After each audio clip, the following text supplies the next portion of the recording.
Hello and welcome back to my channel. I am Jen. If you're new around here, I talk about Disney, Disney Vacation Club, Disney World, Run Disney, and today I'm going to be sharing with you guys the hits and a few misses from my most recent trip to Walt Disney World, and I'm really glad that you're here.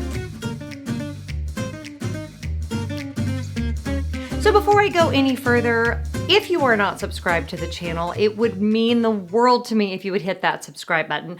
I recently had a YouTube guru tell me that with the numbers of people that view my videos, he doesn't understand why I don't have more subscribers.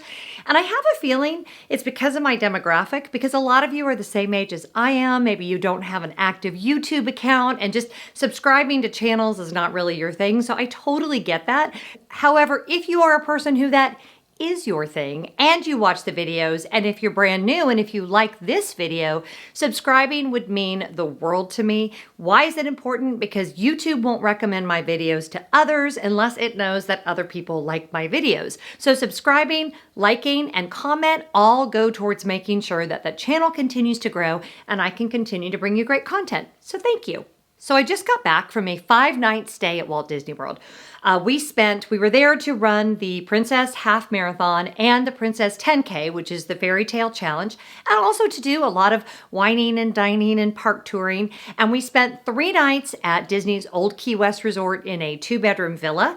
And then we moved over to Beach Club Villas and we're in a 1-bedroom villa over there for 2 nights. We had a fantastic trip. There were some great highlights, some great meals that we had, but there were also some not great situations. And you know, I like to be fair and balanced here on Jen Lefforge. I don't always paint the rosiest of rosy pictures.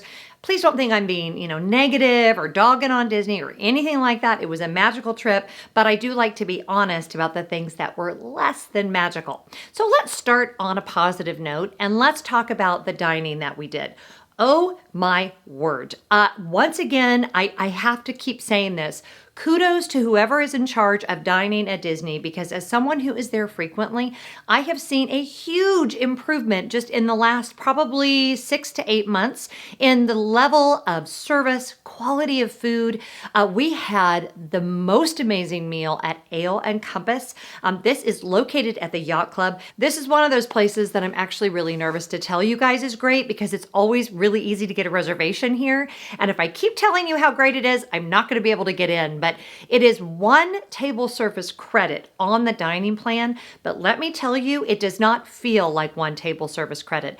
Everything from the bread service, which is $13, and that seems like a lot of money, get it. It is amazing. To the truffle fries, we had the roasted cauliflower. I had the amazing fish dish that was their kind of special of the day. Everybody's meal was amazing. They sat us in kind of a quieter room in the back, which really made for a lovely celebration. We were able to have a bottle of rosé, and we actually ate there the night after the half marathon. So it really was a big celebration for all of us. 2 thumbs way, way up. Ale and Compass was definitely a hit. Another hit, again, this one will not surprise you, was Disney's Old Key West Resort. And I actually have a little bit of a miss in there with Old Key West, but overwhelmingly, Old Key West met all of my very high expectations. The accommodations were fabulous. The food we ate there was fabulous. We ate dinner at Olivia's. That was a great meal. The food quality was superb at Olivia's. Highly recommend it. And just, the vibe and the atmosphere there. There's a reason why that is my home resort. It fits me to a T. So Disney's Old Key West Resort definitely go on the hits list, except for, and this is going to be our first miss, the bus situation. Normally when I'm at Old Key West, I either have a car or I rely heavily on Lyft and Uber. The Lyft and Uber drivers at Old Key West can actually go to your building specifically, so it makes it a really great option. But there were a couple of times where we tried to take the buses instead. The waits were very long for buses, which honestly, as I've said before, I tend to experience everywhere. We had one particularly bad bus trying to get back to the resort from Animal Kingdom.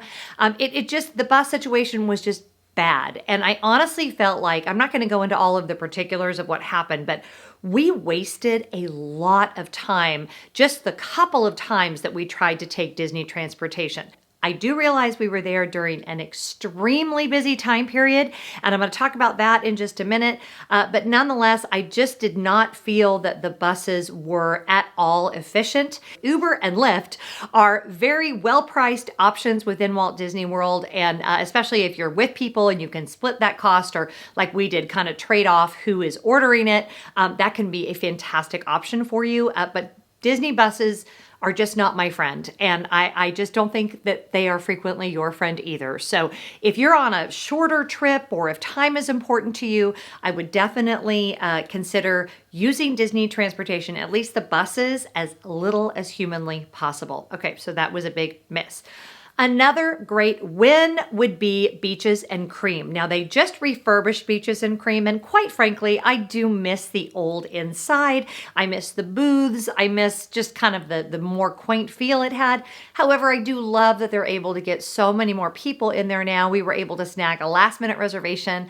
The tater tots. I'll probably do a whole video devoted to Coral's adoration of the tater tots, but the tots were very, very good. And it was just a really good, fun, on the inexpensive side meal. It was a false one. You've seen it on the menu. You've heard about it before. What? We have the world's famous kitchen Are you kidding me? 8 scoops of ice cream, all the toppings in the house. What? And a whole can of whipped cream. Oh, man! And we both just loved every minute.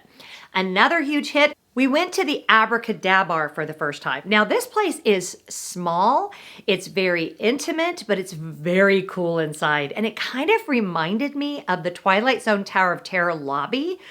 The music was very that, kind of this speakeasy 1920s vibe. Our server was lovely. There's a bar area that was really congested, but if you walk just right around the corner, you'll find this kind of quieter area. Children are actually welcome in Abracadabar, especially, you know, a lot of people are in there waiting for different dining reservations. Coral and I were there early. It was like right at 5 o'clock, and we had the place almost to ourselves, at least the corner where we were sitting. So it just made for a really great place to get some really interesting drinks.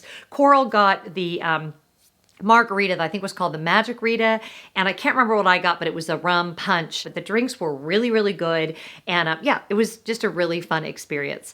Another great hit was the Beach Club. Now, of course, we love the Beach Club. When Coral and I transferred over there, it's like that resort has just such a special vibe. Being able to walk to Epcot, you just can't go wrong with that, right? And we really, really loved our stay there. A bit of a miss with the Beach Club is I don't love the layout of the 1-bedroom villa. Now, you can go and watch my room tour. I'll put a link to it up here and also in the description box below. But the bathroom situation is a little bit awkward because you can't have someone in the shower and then someone else being able to use the toilet like you can at a lot of the Disney resorts, and it's just tiny. Now, granted, we had come from Old Key West, which was massive, and we had so much room to spread out.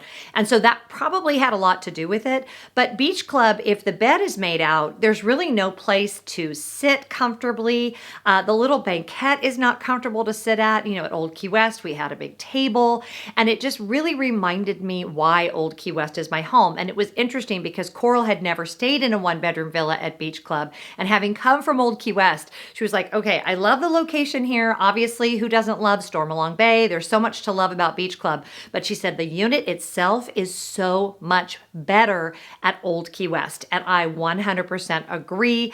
I do not like the villas at Beach Club. I love Beach Club. I love Yacht Club. But if I stay there again, well, I will stay there again, but I won't be staying in the villas. We had stayed in one of the villas when we very first bought into DVC, and now staying in them. And again, it's comparison, right? Because I'm comparing it to these massive villas at Old Key West, but I just felt it felt more like a hotel suite than a condo, which the DVC villas at Old Key West feel like a condo, and Beach Club to me felt like a really nice hotel suite. So not bad, just not the same. And you've got tiny, tiny balconies, and at Old Key West, you've got this huge balcony with a full-size table, and it just can't compare. I wish I could move Old Key West to the Epcot Resort area. That's not asking too much, is it? It might be asking too much. All right, let's move on to, not to be negative, but another miss. And this one is gonna be kind of a hot topic. Hot topic. Okay, Magic Kingdom. So the crowds were crazy, but that's not really a miss, right? It was Mardi Gras week. Crowds are going to be crazy. I've done crowds. I've done Christmas week. I've done Thanksgiving week. I get crowds. My problem was maintenance issues at Magic Kingdom. Now, if you guys have been watching the news recently, you know that, a Jungle Cruise boat went down. They had a problem with the TTA. The People Mover broke down. They had a collision. When we were there, now I'm not saying this is an across the board thing. This was probably just an anomaly, but I would love to hear from you if you have noticed these kinds of things happening more often. We had a Space Mountain Fast Pass. This is like comical. I'm laughing because it was kind of funny. We had a Space Mountain Fast Pass. We walked over to Space Mountain, closed. Okay, fine. Space Mountain's closed. We rode People Mover. The lights were on. That part was kind of cool. So they gave us an anytime Fast Pass. Great. So we go over to try to use our anytime Fast Pass at Pirates of the Caribbean. Pirates of the Caribbean is closed. We were like, okay. So now you have Space Mountain and Pirates of the Caribbean both malfunctioning at the same time. So we were starting to wonder if they were having some kind of tech issue or something. So then we try to go over to Haunted Mansion the first time. Closed. We're like, not working. So while we were there, you had Space Mountain down, you had Pirates down, and you had Haunted Mansion down. And this was all at around 11 o'clock, 12 o'clock. So really busy time of the day. Splash is down for refurbishment. I mean, it was just like literally everywhere we tried to go, we felt like there was nothing that we could do. So we went and had lunch. Finally, Haunted Mansion was up and running. But then what happened was everybody had these anytime fast passes, and Haunted Mansion was the only thing that was working. So Haunted Mansion had been closed for a really long time. So you had all the glut of people that were trying to use those fast passes from earlier. And then you had all the anytime fast pass people. And obviously we could have ridden Big Thunder Mountain Railroad. But again, that was another one that even the fast pass line was like ridiculously long. The Haunted Mansion Fast Pass line they were estimating was at about 45 minutes, and it was berserk bananas. I have never seen anything like this level of maintenance.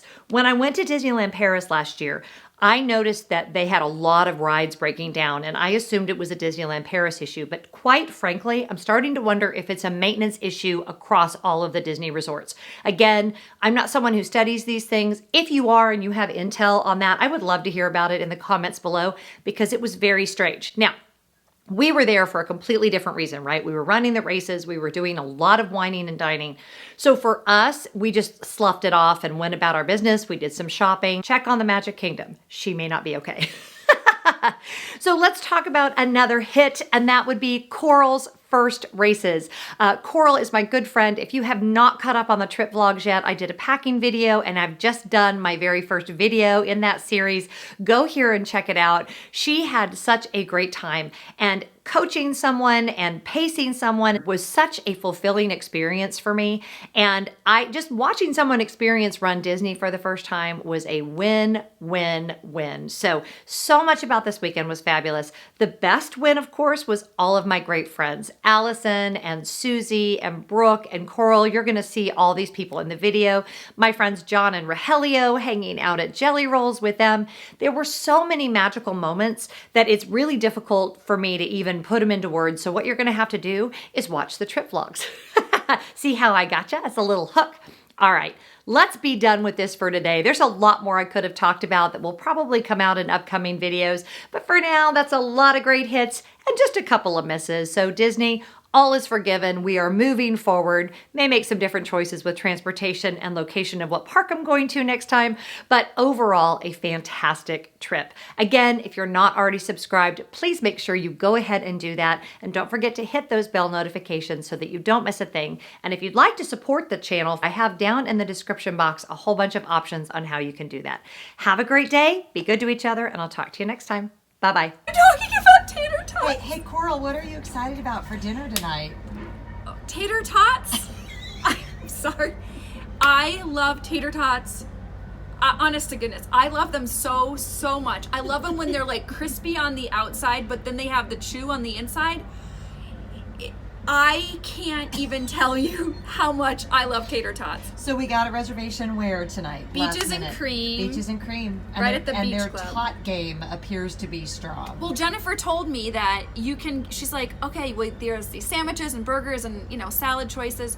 And for a side, you can get French fries, tots. She just said tots, like gently, which freaked me out because most places don't give you the option. I know this is so important for everyone to listen to. Most places don't give you the option of tater tots. It's like, oh, you can have a French fry or French fries, or you can have mashed potatoes or a baked potato, but tater tots, that is the ultimate. So guys, go to Peaches and Cream, get some tater tots, and think of Jen Lefforge and me because I love tater tots. Okay.